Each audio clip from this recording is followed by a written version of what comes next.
All right, welcome. This is actually the very first episode of the Crimson Saint podcast, and it's going to be a lot different from what we used to do when I was working with the guys from the Fat Boy Cartel. If you remember from, I believe it was episode 8, we had Bouncer on, and unfortunately a lot of that got cut up, so I don't even really consider that. It did keep a lot of the cool stories, though. It did. It did keep a lot of the cool stories. So this, in my opinion, is the official interview with my good friend that I've known for quite a while now. Yeah. And I really thank you and appreciate you taking the time out to do this. Yeah, I'm all about it, man. Because it's fucking damn near midnight now when we're starting to record. So it's all right. Drinking some beers. That's right. Cutting some shit. You never know what's going to come out, man. That's the fun part. You never know. Especially out of our mouths. Yeah. Could be bad. Oh, yeah. A lot of swearing. A lot of cussing. A lot of motherfucking. A lot of fucking. I mean, well, not fucking, but a lot of the word I mean, fucking. Yeah. Yeah. Right. Mm. Right. Just, yeah. You didn't hear okay, so, anyways. Right. All right, so let's just kind of, do the usual. Let's start at the beginning, and I know that's, but hey, let's go with part of the course. So, when did you officially start training to wrestle? Oh, man. 1996. I was in high school still, and I found. Well, let me date myself back a little further. 1993, I went to my first indie show with my uncle Bob and my cousin Jason, who were friends with Preston Still's wife at the time. They got tickets for his shows. They asked me if I wanted to go, and I'm like, yeah, fuck yeah, I want to go, right? So you go to these shows, man, and you're like literally this close to guys like Mr. Hughes and Barry Horowitz used to watch on TV. Right. And it's like, whoa. Complete difference from being at a WWE show when you try to touch someone and you get smacked by a cop. Like, don't do that. Okay. Yeah. Not trying to fuck around with Police Academy, okay? So, you basically, like, it's this whole nother world, man, that you're into now, and you see this. And it just made me want to do it even more. Yeah. So, when he had, like, programs at every show, and it had a thing for his school, and I'm like, dude, I gotta go. So, I talked to my mom, talked to my dad about it, and went down and met him the next day. We had to sign papers. They had to sign for me because I was underage. And, the first thing he said to me was, you can die doing this. I was like, give me them papers. I was ballsy, man. I was a young, dumb fucking kid, you know? And I started training the next day. And I walked in the first day, and I said, hit me with a chair. And he said, are you sure? I said, yeah, man, do it. He says, okay. He says, straighten your back up. I said, all right. And he hit me. And I told him, don't ever do that again. Because it fucking hurt, dude. Like, it fucking hurt. But, 96, man, I started training, and... 16-year-old kid, 16-year-old punk, not a smart ass, but like just a punk kid who didn't know any better, Now, also, when you're saying you're referring to Preston, correct? Preston Steele. So that was your trainer, your wrestling father, so to speak, the one you go to for everything if you need to. And the funny thing is, so was that your first, when you were talking about going to that show, was that your first inkling that you wanted to do this, or was it before then? Dude, I was 4 years old when I said I wanted to do this shit. Really? At a 4-year-old kid, everybody's going to tell you you're going to grow out of that. Right. You went through it for years, so as you get older, man, you still with that wrestling thing? Yeah. You're going to grow out of it. I did in 6th grade, we did a play. And the teacher said, okay, for this play, we want you to dress how you want to be when you grow up. Right. Well, I wanted to do the wrestling thing, right? Right. She was, no go. Can't let you do that. So there's me in 6th grade, walking on the stage, dressed like a fucking doctor, who didn't want to be a doctor, but that fit the plan of what they felt was acceptable for what you would want to do when you get out of school. Yeah. So there I was, a doctor in these fucking scrubs and shit, like... Dr. Giggles? Well, there you go. If we're going to do it, we're going to make it fucking horror, right? That's right. There I was, my little Dr. Giggles self. And I wasn't happy, man. Like, I was on the stage, and you just knew I just wasn't happy about it, because it's not what I wanted to do. I wanted to be a fucking wrestler. I wanted to go out there dressed like a wrestler, and it was a big no for that. Yeah. But no, I was 4 years old, man. I said I wanted to do it, and, I got called down my junior year, and the guidance counselor said, what do you want to do when you get out of school? I said, I want to be a wrestler. He laughed in my face. I said, all right, cool, and he saw, like, after he got done laughing and he saw the look on my face, he saw I was serious. He said, you're serious about this? I said, yeah. He goes, what can I do to help you? I said, you just did. Thanks for that motivation. And I took that. I said, I gave you something to go and talk to with the other teachers at lunchtime and laugh about. Right. Well, I'm going to actually go and achieve my dream. So you keep laughing about it. And as soon as I got out of training, and as soon as I started wrestling, because it was my senior year at the time, they all of a sudden, we want to come to one of your shows. I said, no, thank you. You didn't support me then. Don't do it now. Yeah. Fuck you if you're watching. No, and that's how it was, man. Like, I wasn't the popular kid in school, but as soon as I started wrestling, everybody wanted to be your friend all of a sudden. Yeah. Oh, man, you wrestle? Or, man, that wrestling's fake. I was putting chop marks on fucking football players' chest, and they hated me for it. But they said wrestling was fake. I was like, let me show you. Right. I chopped the dude so hard, knocked him out of his fucking desk. Teacher walked in, what the hell's going on in here? I was like, I don't know, his desk just fell. I don't know what the fuck happened. Like, like, hey, don't tell me wrestling's fake, dude. Because, again, you're a young, dumb fucking kid, and you're going through the training now, and you realize that, dude, I'm not a bitch. Like, it toughens you up, man. Like I said, I was very low-key. I didn't bother anybody. But we were in drama class, and we were outside the drama class one day because the door was locked. And there we are in the hallway, man. One football player dude came up, and he started talking shit. And something just hit me. And I looked at the dude, and I was like, man, I'm going to give you two options. Either you get the fuck away from me, or I'm going to beat your fucking ass. And everybody said, ooh, you know, the school, ooh. I said, fuck your oohs. I was like, I'm just telling you flat out, get the fuck away from me. And everybody was just like, damn. And it hit me that day that, like, I get my ass beat for 4 hours a night for 4 days a week. I'm not a bitch. Right. I'm not going to be anybody's bitch. Like, and then everybody started treating me differently. Mm-hmm. I didn't want it. I didn't ask for it. I didn't need it. But it made me, like, feel better about myself, because I wasn't that, like, laid back, timid little kid, So. Well, as long as I've known you, like, that's kind of the image that you've put off. You've always been cool as fuck, man, but you also have that don't fuck with me attitude. Don't fuck with me, I won't fuck with you. Right. But at the same time, too, I'm not afraid to fuck with you if I need to. Right. And that's the thing, dude. Like, I don't fight, man. Right. I think the last time I fought was my cousin Jason. We beat the shit out of each other in his front yard. My Aunt Renee came out and hollered at us. Like, she's like, the fuck are you guys doing? And we're just beating the shit out of each other. Right. All because he wanted to show off for his friends. Yeah. And it was what it was. We were fucking kids. Yeah. And that's what we do. Family fight. That's right. I mean, come on. Here's what it is. Okay, so let's go a little further back. You've done explained that and whatnot. It's really dating me here, right? Let's go a Hey, little further back. don't worry, I'm not saying the years. So back when you're wearing the barrel bottoms, and you're out there dancing like boogie, oogie, oogie and shit. Yeah, let's date you back a little bit, How was it back in the 40s, Luthez, first autograph you got, right? Right, there it is. Me and Killer Kowalski, we're tight. What can I say? What the fuck, dude? No, what I wanted to ask, when you're talking about little 4-year-old bouncer running around, who or what was your first memory of wrestling? Oh, man. For the Who, I could probably say Hulk Hogan. Yeah. Like, Hulk Hogan, I think, was every little kid's same person here. they looked up to. Yep. Him, Ultimate Warrior, Macho Man, Roddy Piper. Like, those are your 4 guys, I think, that really every little kid was just like, whoa. Okay. Especially Warrior, because he had the face paint, he ran to the ring, shook the ropes, his music was hype, He was a legit real-life superhero. Yeah, he was. But for me, it was Hogan. Like, Hogan was always the guy that yeah. I watched, the guy that got me into it. And I remember because I liked Sid, and when Sid came in and then Hogan turned on him, I turned on Hogan too. I was like, wait a minute, whoa. Like, wait a minute. And it was like, you really felt, dude, wrestling, I missed those emotions that you used to feel as a kid. Like you really got into it. And that's something we'll kind of talk about a little bit later on, but I'll just say that now. That's probably my biggest problem with wrestling right now. Because, last night, perfect example. I was trying to find something to watch as I went to bed. Mm-hmm. I am a big fan of the IC title, especially when you get back into the late 80s, early 90s. And you know what I found? What'd you find? I found SummerSlam 91. Okay. Can you guess the match? Oh, boy. 91. IC title defense. Man, that's taking me. Wow. That's you might have to tell me, man, because and as soon as you say it, I'm going to say, God damn it. But Mr. Perfect and Bret Hart. There you go. God, that match was fucking good. Dude, Perfect to me is not... Well, he's somebody that I feel doesn't get talked about enough. No, he doesn't. Super underrated as a worker. Him and Teddy DiBiase, to me, should have been WWE World Champions. Absolutely. Those two right there. Piper should have been a WWE World Champion. There's a lot of guys that I feel got slighted for that championship, but those 3, especially on a heel level, DiBiase and Perfect. Piper would have been a great face champion. Yeah. But those two as heels, man, there really weren't any better at the time. I don't know which match I like better, whether it's their match from 91 SummerSlam or if it's their match from 93 King of the Ring. Because, God, those were both such good matches, man. I'd probably go with the SummerSlam match, though, honestly. Yeah? Yeah, that to me.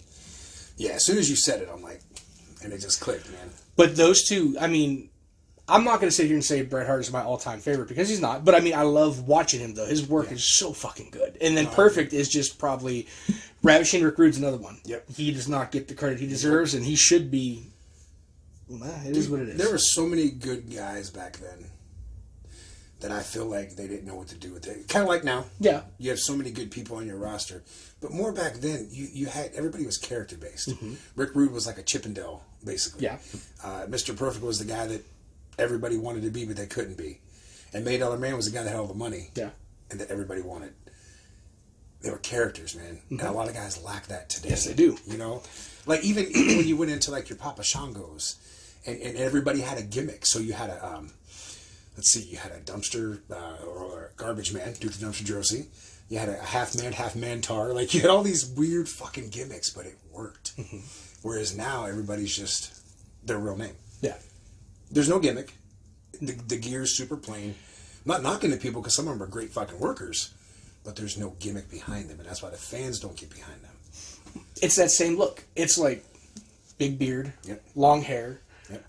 Tattoos, and usually some type of dark black kind of gear. Mm-hmm. I mean, there's nothing there. It's all cookie cutter, and that's the thing too. No one has. You don't protect the finish like you used to. Mm-mm. A super kick now, for example. Who? Everybody does it. Everybody kicks out of it. Exactly. Yeah. I remember Taker. I was listening to Bubba Ray Dudley, Bully Ray, whatever you folks might know him as or whatnot. But I was listening. He was on Busted Open, one of the shows that he does, and he was talking about how him, Devon, and Taker were backstage, and they had a little thing that they were going to do later on that night, and they were going to give Taker 3D, and they asked Taker, you can kick out. You want to kick out? No one, because no one has ever kicked out of 3D, and no one has kicked out up to that point either. And Taker's like, no, man, you guys have worked hard to protect that move and establish that move. Even him, Taker, who probably could and should kick out, right? He didn't. One of the few people that probably could kick out of that. Yeah, and it would be believable. Yeah, it wouldn't hurt them going into the next match nope. or matches later on. But the thing about Taker though is he's super old school. He is. For 30 years, that man lived the gimmick. He didn't go out in public and hang out as Mark Calloway. He went out as The Undertaker. Yep. And now, just in the past, year, he's opened up and shown Mark Calloway to people. Right. And it's weird to see, but it's also nice to see at the same time. It is. Because you see the human behind the gimmick now. Right. The real person that he is. So it's actually really cool to see. But it's still kind of odd, though, man. I mean, you saw that guy had nothing but gimmick for years. Scared the shit out of everybody when he debuted. Yeah. 1990, man. Survivor Series. Yes, sir. Part of Teddy DiBiase's team, yes. Fucking wiped out everybody. Sure, the whole damn team. The whole damn team, dude. And you never seen anything like that up to that. I mean, and you really haven't seen anything like that since, other than outside of Kane and then, Bray Wyatt a little bit as the Fiend. I mean, he took out some big names, too. He took out guys like Coco Beware, Dusty Rhodes, Bret Hart. I mean, he took out big name people, man. On a debut like that, boom, that's how the man made it. And he didn't lose for how long after that? I mean, think about that. He went on to win the title and stuff and everything. I mean, like, it was a big debut for a gimmick that some people probably thought would even last. And he was smart by keeping things fresh. Every time he changed up, other than the American Badass version, he only tweaked it just a little bit. Yep. And the gear changed from gray to purple. Yeah. And then the makeup went a little bit more purple in the eyes and stuff. Like, it was just these little changes. And then, like you said, American Badass, okay, now he's a biker riding a bike. Right. But it still worked, though. He was still the Undertaker. Right. People were still like, I ain't fucking with this dude. Like, we get it, Do you know why he changed to American Badass? I heard a rumor, and I don't know. It's a rumor. Supposedly, someone said that he wanted to go to WCW. And Vince was going to allow him to make that change as long as he didn't want to be, wouldn't take the Undertaker part. Yeah. Which I don't know though. From everything I've ever heard too, though, he was the one guy that would never. Real. Yeah. Even Shawn Michaels thought about going to WCW when all his friends went. Obviously, Diesel, Razor Ramon, shit. 1, 2, 3 Kid. Right? Yeah. All his friends went, man, and he was like, well, shit. Maybe I'm going to go too. Right. But Taker was that one guy that was super loyal to Vince McMahon always. Yeah. So I'll be honest with you. Had he went to WCW, I don't think he would have. I don't think he would have had the career that he would have had if he, obviously, that he had now. Okay. I don't think it would have worked. So, do you think Bischoff would have? Do you think he would have went with that American Badass gimmick, or do you think he would have tried to come up with another Undertaker-esque gimmick? Honest opinion, I think he would have saw how much the Taker gimmick got over, and I think that just like they did with Dustin Rhodes with that creepy ass 7 gimmick, it was terrible, which basically was an Undertaker type gimmick. It was. The man floated to the ring. He literally floated to the ring with smoke, and then cut a complete promo and just killed the whole gimmick. Like, it's like, wait, you guys spent probably thousands of dollars on that entrance, right? The man shit on it and the entire promotion within like 5 minutes, and we're all just sitting there like, fuck. Damn. So maybe Taker would have done the same thing. Maybe he would have floated to the ring with him. I don't know. And he would have been like, this is bullshit, boy. You know, like, he'd have been mad as hell, too. I don't think he'd have shot on WWE and Vince McMahon, but he might have shot on anything else. I don't know.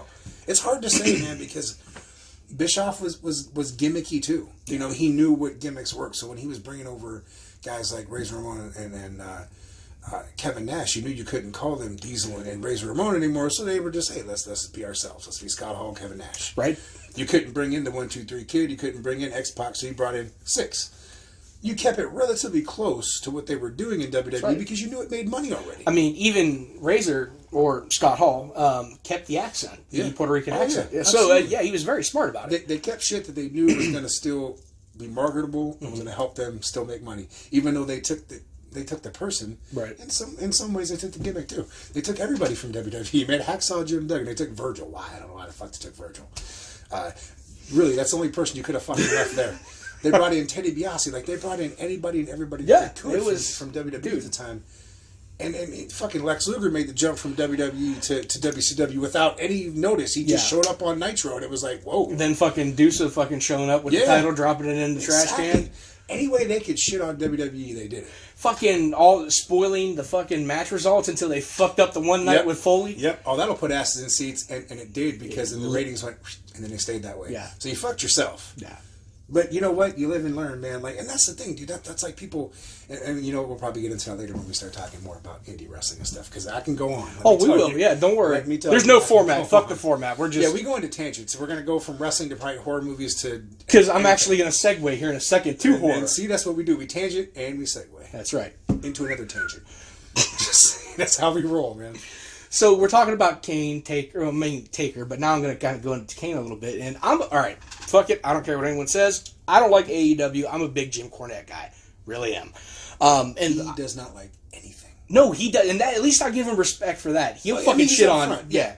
He's up front. But there's the video out of him showing, I guess Cornette's a big Myers mark. He loves Michael Myers. That's... Oh, no.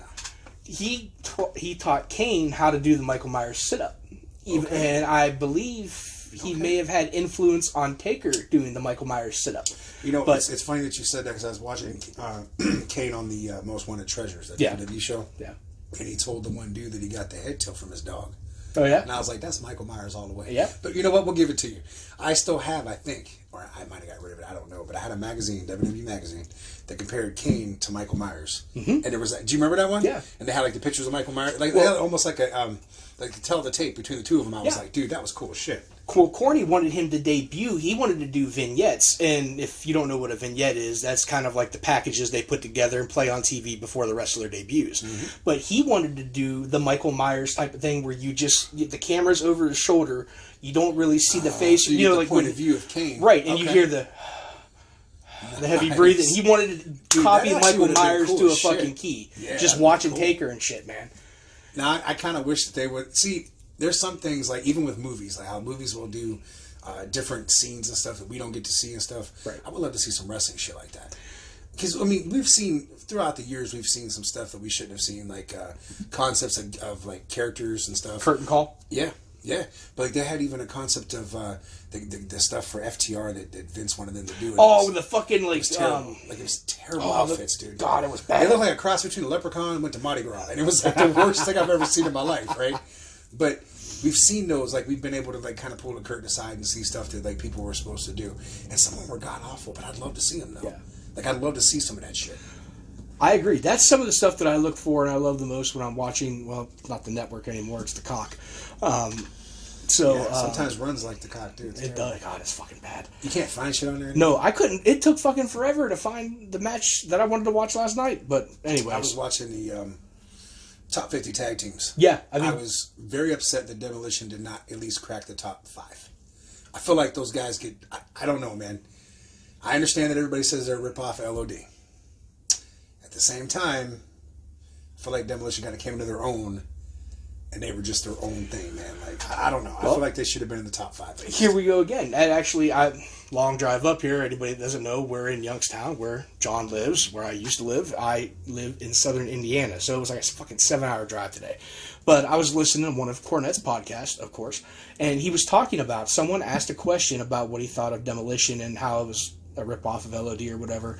And I guess it legitimately was. When Vince couldn't get LOD, he made Demolition. Right. And after thinking about it, Bill Eadie, do you think he belongs? I mean, he looks, when you just kind of think about Bill Eadie and who he was before that and whatnot, it's like getting your neighbor, your old neighbor, like, here, Bill, put on this makeup and get out. I don't know, dude. To me, he was like the staple of the team. Okay. Because originally it was him and one of the Moondogs.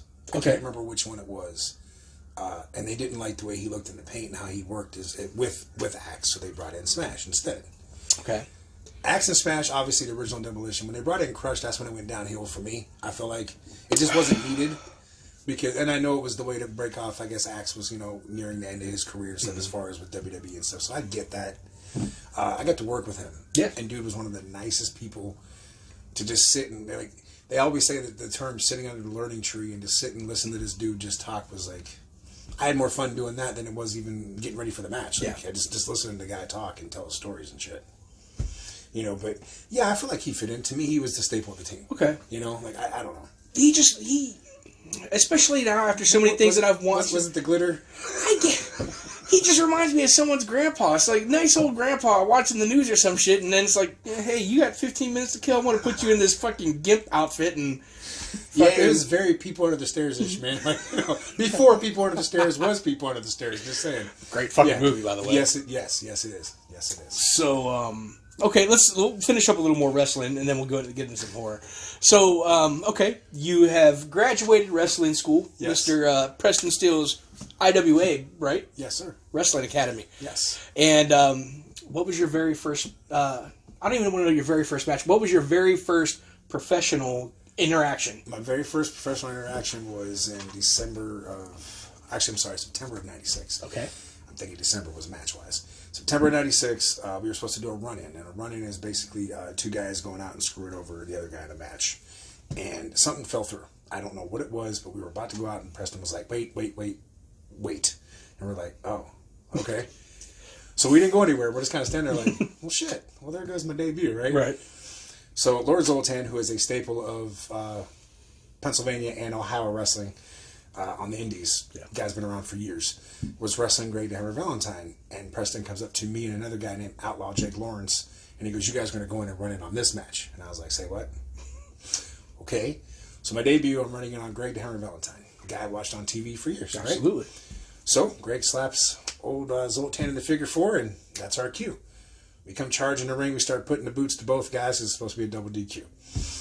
So, we're happy. We turn around. We start jeering to the crowd and stuff. And all of a sudden, I turn around, and Greg takes this big-ass hammer of a fucking hand and clocks me in the fucking face, dude, and shit cans me out of the ring. And I swear to you, I saw cartoon birds. I was like, holy shit, just chirping, right? And little kids kicking me in the ass, get back in the ring, and I'm like, fuck you, So I walk in the back afterwards, and I'm telling you, like, Greg's standing in front of me, he says, hey, how was that, brother? And I saw about 4 of them. Yeah. I don't know which one was really him, but I should put my hand out and said, oh, it was great. Dude, it was one of the coolest experiences ever. Like, absolutely. First time on a show, you get punched by Greg the Hammer Valentine. Yeah. What the fuck more could you ask for? You're sharing a locker room with Superfly Jimmy Snuka. And you're like, what in the fuck, dude? It's amazing. That's one thing about Preston. He brought in guys like the Bushwhackers and Jimmy Snuka and Greg Valentine, Tatanka, unfortunately Virgil, the Honky Tonk Man, Typhoon, Sal Sincere, guys like that, Debbie Combs, Sherry Martel. Just a lot of old school, luscious Johnny Valiant. Like, these are all people I got a chance to see and work with in locker rooms. And it was like, my mind was completely blown. You know what I mean? Like, not every indie show you go to, you're going to work with a name, and you don't have to. But to walk into your first one with Greg Valentine and Jimmy Snuka, you're like, whoa. Yeah. You know, like, this is something, man, you know? Well, see, you're like the last of a dying breed. Sorry, Eddie Kingston. Not trying to take anything. I did team with him once, though. Yes, you did. I remember that show. Years ago, yes, I did. CWA. Was CWE. it? Yeah. CWE. Yeah. Sorry, CWA. Oh, man. That was a clusterfuck. Okay. Yeah. But, no, you came up at a time where I think you were in the middle of this newer generation and that old school generation. The perfect opportunity for you to sit there and, like you said, not only watch these guys who are the people that you grew up watching, but you're learning from them too, like you said earlier, learn on a learning tree. Well, you know, Preston was very old school based too. So, like, I did a lot of tag matches. Right. A lot of our tag finishes were the same. So, and I love them to death, but a lot of the tag finishes was a double clothesline. And then the guy would cover me. And then my partner would come in and try to make the save, and the guy would move, and he'd elbow me, and then he'd pin both of us. Right. Or there was a sunset flip, small package combo. And those were the several fucking times I lost to those same moves. Or, you know, guys were winning with suplexes and stuff. It was very 70s style.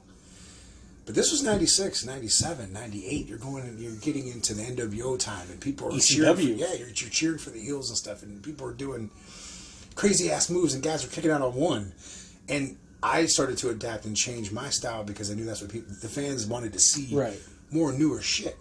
So, dude, I popped off with an X Factor in a match, and the crowd went nuts, and I'm like, huh. So they want to see newer shit, as opposed to if I do this suplex, they don't give two fucks. But if I hit you with this X Factor real quick, oh, all right, they're popping for this shit. Right. So you have to change and adapt. And I was one of those few of his students that actually did that because I fed off of what the crowd wanted. Right. And I didn't go against like Preston saying, hey, you have to lose to this sunset flip. I don't give a shit about that. Right. I just wanted to be in the ring, man. I didn't care about winning and losing. Yes, I was still a young, dumb kid. Yes, I probably spoke up sometimes when I shouldn't have. Not to Preston, though, because I had a lot of respect for him. But as years went by, I spoke up on some shows I probably shouldn't have, you know, and not because I was a dick. I just didn't like the way that things were going down. I now have seniority to do that, and I fully use it when I have to. Let me tell you, like, you know, just sometimes you gotta let people know, dude. Okay. Well, talking about sunset flips and X Factors and suplexes, what was your first finish? Oh, God. My first finish was, and this is how, let me date myself again, was an insecurity called The Last Call. Nice. I was in training one day, and we were learning insecurities, and, you know, the guy put my foot way up here on his chest. And I took about 2 hops and square up, popped him right in the back of the head, and Preston goes, fuck it, you're using it. I said, okay. And that's what it was. Then I moved into Happy Hour, which was the fireman's carry to the Sadat Michinoku, which was more modern for the times. Right. You know, and now I actually do the Claymore, which I was doing before Drew McIntyre. And, sorry, kids. You know, for some reason it got called the Sugarfoot. I don't have the diabetes or anything, but I'm just saying for some reason. I do. Well, nothing against you, man. There actually is a story as to why I got called that. I'm not going to share it, though, because the person's passed away. But we talk about that after. That's fine. Off That's the camera. fine. Yeah. But, yeah, we call it the Sugarfoot. I don't really know why, other than that story. But, yeah. And I don't know, man. I think it's time for a change, though. I think I might switch it up again. Yeah. I don't know. Yeah, it's... Okay. It's one of those things where not everybody takes it right. Listen, here's all I've asked of a person. Give me enough space, and for you enough space to take a bump. So give me some running space to kick you, and you take a bump. Dudes will somehow be in your face, or they don't turn around quick enough, or it's like you're standing there looking like an idiot. So it might be time to switch things up a little bit. And you want to be able to have something that you can do with anybody. Big, small, in between, whatever. So. And the kick works for a bigger guy, smaller guy. Yes, it does. Have you. But man, but if they don't take it right, it's hard sometimes, dude. All I need is the side of your chest right there. Yeah. Dudes will come on your face on. I was like, you sure you want to take that? Because I'll kick you in the face, dude. I've done it. Like, it's not that I'm being a dick, but here's the thing. We did a show one time years ago, and I did the kick where the guy was on his knees. Yeah. So the super kick on the guy on his knees. So I had him down on his knees. I gave the dude ample time. If you find this footage, it's on YouTube. Gave him ample time. He never covered his face, so I kicked him. Match goes down. I'm pissed because I didn't like the way the match went. So I took a little breather outside. I go to walk back in the locker room, and a promoter came up to me. He goes, what the fuck was that? And I was like, your boy fucking sucks. And he's like, no, you kicked him in the fucking face. He's back here crying. I'm like, well, that's his own goddamn fault. You know? So dude sends his boy up to me like the fucking Godfather after the show, and he says, Jay wants to speak with you. And I was like, well, tell that motherfucker to come over here then. So I'm not going to him, like, you know, so here he comes, dude. Right. And he's got the Mikhail Gorbachev fucking grape stain looking like bruise. Oh, God. And it goes from here all the way to his lip, right? Like my whole boot, dude. It was like, and I'm like trying not to laugh in his face. I'm like, God damn. He goes, I feel like you disrespected me. And I was like, really? I said, let me ask you a question. I said, when someone super kicks you, what do you do? And he stood there and he looked at me. And I said, go ahead, I'll wait. And as he's thinking way too hard, and I was like, well, we put our hand up, don't we? We catch the foot just in case. Yeah. Well, then you have nothing to gripe about, right? And I didn't respect you, right? No, we're cool, man. Okay, cool. And then years later, the promoter watched the footage and he goes, oh, you're an apology, dude. You really did give him a lot of time. I was like, I tried to tell you. I didn't just kick the dude just to kick the dude. You know, like, it happened. So, little cat out of the bag here or whatnot. I don't know if any of you guys out there in TV land know, but I had a very, very short-lived wrestling career myself. About 100 matches. I wrote them all down. I taught him that, too. Keep a book of your matches, where they were at. Wins or losses really don't matter, but I always mark mine down. You know, who you worked and stuff like that, what promotion it was for, and the date. And yeah, that's exactly what I've done since day one, man. Which I would love to just look through one of your books one day. I have one. It's a big ass binder now, yeah. And it's just all matches I've had, titles I've held, people I've worked with, names I've been on shows with. Yeah, it's everything. Yeah, it's everything in there. So there's we're getting ready for a show. We're inside his house in the kitchen. We're just kind of talking and whatnot because he and I are working that night, and you know, he just talked about his fireman's carry Michinoku driver last call, and he's like, I think we could do that. I'm like, I don't know, dude. I don't jump very well. I'm fat, very fat. So this dude my buddy always sold himself short. Sold himself short. It was right because we were in the kitchen, we're practicing. But here's what happened, though. See, this guy here, when he was training in a very stiff ring. So stiff meaning you go bump on the concrete, and that's basically what you're bumping in. And I always told him it's mind over matter because I had a hard time with bumps too. Right. Like I told you that, dude, I was the bigger guy. I was having a hard time with bumps. There was days when I would bump and I'd be fine. There was days when I'd bump and I'd bash my fucking head and it hurt like shit. But then I started working on it on my own. But then I said to you, I said, I want to get you in a ring where it's got some give to it. Yeah. So we went to one of the CW shows, and I talked to the dudes that run the place. I said, hey, man, can I get my dude in here and let him take a bump? And I said, yeah, that's cool. And I said, hey, man, do exactly what we've been doing. He gets in there, takes the bump, and he hits perfect. And I said, see, I told you there's a huge difference between taking... It's mind over matter. If something hurts, you don't want to continue to do it. Right. But if something feels right to you, it's like, oh, goddamn, dude, this is all right. This isn't so bad. So he always would sell himself short. But when we had this match... Well, where I was going with that, though, is actually kind of what you were talking about with your super kick and that gentleman not putting his hand up. Man. I like to actually take the super kick without putting my hand up. Every super kick he's thrown at me, I've never put up, and I've always been fine. Right. It's a lot of it's like a dance too. It's like trusting the person you're with. Yeah, absolutely. And I know what he can do, what he's capable of. He's fucking magnificent. So I never put my foot up, took him like a fucking champ. I ain't got hops. Not only am I white, but I'm just fat.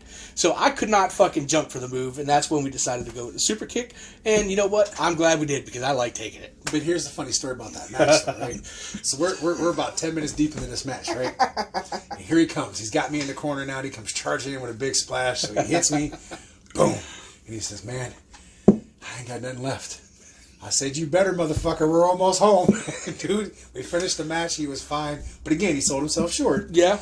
And, dude, we had fun, man. We did. We went places. You managed us and shit. You managed other people. You managed Steve a couple times when we did. And then me and Steve had a really good run as a team. Yes, you did. You worked us, or was it me and Bill? I was super horny and he was Rock Lobster, and you worked us at one of the opening mega shows.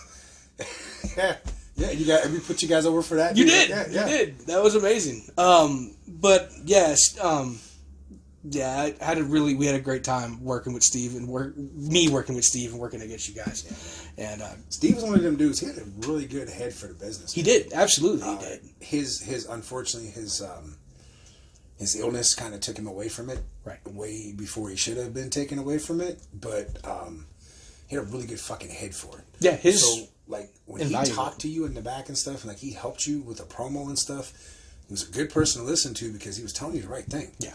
You know, there were guys that we had the ability to take these guys on every Tuesday night and not only get them in the ring, but help them cut promos. Like we had a guy, and I'm not going to name names, we had a guy that was sitting there and he would laugh during every promo. It's like he would start cutting a promo and be like, yeah, so next Tuesday. And I don't know who the fuck he was laughing at or what the fuck he was laughing about. And I'm like, dude, no, you can't do that. Right. If you're maybe sinister a little bit and you're thinking, yeah, man, so next week, yeah, and then when you think about something, you start laughing. That's different. But this dude, opening thing, next Tuesday, we're over here, buddy. Like, right. What's going on, right? And I would always tell him, so every Tuesday I'd make him cut a promo. Yeah. And he got better and better with it. Yeah. And that's just how you learn, man. It's not getting in someone's ass and being a dick about it or giving up on a person when they fuck up. It's constantly pushing that person and telling them, okay, that was good, but here's what you could do better with it. And I've tried to pass that knowledge on. I really, really, really try sometimes, but some of these dudes today, they know everything. Yeah, they do. And they don't give a shit what you have to say. There's guys that are being trained by certain people that aren't, they shouldn't be training people. Let's just be honest. And I see some of these poor boo-boos come in and you try so hard. I tried helping this kid cut a promo one time. And I said, all right, just cut the promo without me saying anything to you. This kid ran down the town, the time, the building, and everything else, but didn't talk shit about the wrestling match. And I'm like, bro, who tells you to do that? Well, that's what he said. He wants us to put over the building, the time the show starts, where it's at, where it's this and that. And I'm like, but what about your match, though? So you've already talked 5 minutes about a building that nobody gives a fuck about, or the time that the show starts. That's what the fuck flyers are for, dude. Yeah. That's what a Facebook post is for. You said nothing about your match, who you are, who you're working, what your goal is, nothing.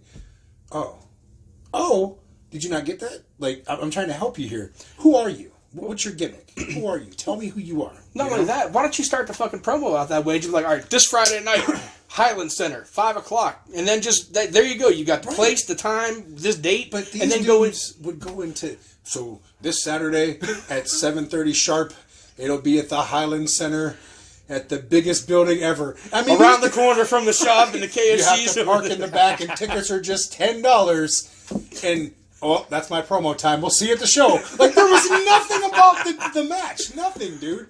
Not a fucking thing. Right. I get that you want to put over... but, dude, when every single person that cuts a promo that's on that show is telling you the same exact thing, who's going to watch the first 2 minutes of that promo? Because they've heard it all already. I want to know who you are, who you're working, and what your plan is. That's it. If you're a champion, put yourself over. Put over your opponent. Don't shit on you, because a lot of guys don't know that either. They can go out there and shit on your opponent in a promo, and then no one gives a fuck about that person anymore. Well, and if you bury him, though, okay, so you beat him, you beat a nobody. But if he beat you, a nobody beat you. Exactly. So you can go out there, and there's an art to the fucking promo. Especially, it's just... people lose track of that. It's just like when in a match where you want to get your shit in, you want to put yourself over in the promo too. No, it's not fucking... dude, my biggest thing is when I've worked somebody, I don't care what level they're on. If you've been in the business forever, if you've been in the business for 5 seconds. Right. I come to you and I say to you this. What do you do? Give me a couple of the moves that you do. Yeah. I've had guys look at me dead in my face and go, I don't know. It's your moves, bro. I don't know you. Like, I don't know you. I'm trying to give you the benefit of the doubt. Right. So I had one guy tell me, I do a big flying shoulder tackle. That's it. That's my move, man. I said, okay, cool. So you hit me with that big flying shoulder tackle, and then we'll just fucking wing it from there. I made the match work. I'm not patting myself on the back. I'm just saying, a lot of guys don't understand that when I say, look, tell me what you do. We want to incorporate everything together. I don't give a fuck about, I don't need to get this move, that move, this move. I don't care about that, dude. Yeah. I'm at a stage where I've been working for almost 25 years. I did a match not too long ago where they said, well, we're going to make you one of the very last guys in this Survivor Series type match, and you'll be against 3 other people. I said, I don't want to be. Why? For what? Well, why not? Because I don't need to be, dude. Right. I'm not Superman. I don't need to be Superman. Let somebody else, let somebody else do that, dude. I'm fine with being out there. That's cool. You want me to be one of the last couple guys? That's fine. But I don't need to be one guy against 3 other people. And then I'm going over, too. It's like, why? Well, and that's the thing, too. I mean, I think you'll be the first one to admit this, too. I mean, you're just about, 25 years in the business? Yeah, September, Yeah.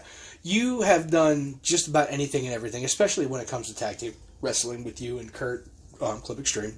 God damn that beer, excuse me. Right? It hits you, don't it? It does. Many singles titles, many heavyweight titles. Hell, you're even running your own promotion. So yes, at this point in your career, it is time to kind of step back and give back and whatnot. But also, too, at the same time, give back to the folks that deserve it and want to learn. Because there are some cats out there that just... But, Dude, I tell you what, it warms your heart to see somebody that really wants to learn. Yes. I jumped in the ring with a couple kids a few months back, and Kurt was laughing. I watched these guys working out a little bit, and I could see that they were wrong. So I said, let me get in there and help this poor kid before he fucks himself up. Right. So the kid was running the ropes, and I told him, I said, dude, it's two big steps. You want to grab, hook, and go. You know, and I show him this, and he goes, no one's ever showed me the grab, hook, and go thing. I said, well, that will save your life, because if this rope snaps and you run the way you were running, your neck is done, dude. Yeah.